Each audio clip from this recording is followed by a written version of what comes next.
Alam ko, kaya mo na eh. Pero wala, Emma. Nagpatalo ka kay Jade. Alam mo kung boxing to, knockout ka na. Sige, insultuhin mo pa ako. Alam mo kung kay Jade lang naman, hindi ako matatalo. Ang susunod na programa ay rated PG.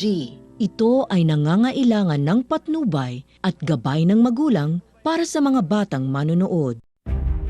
Patindi na po ng patindi ang mga eksena maging ang kabanapan na ating pagkatutukan at ating aring mampagkasubaybayan dito lang sa at pinagkakatutukan tuwing hapon na Mami Dearest.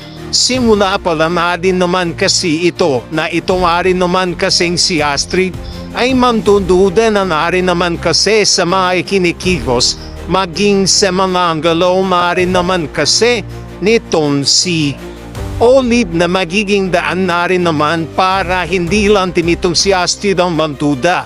Maging itong si Leticia na magiging daan na rin naman para sa Venun ay malaman na rin naman kasi nitong si Muki ang pagdududa na rin ito na madi ito'y magdududa na rin ba?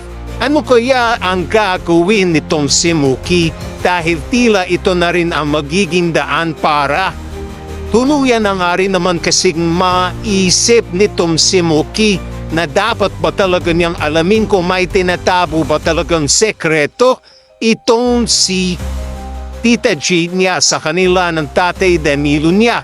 Ano kaya ang mangyayari at malalaman na rin ba nitong si Muki ang totoo?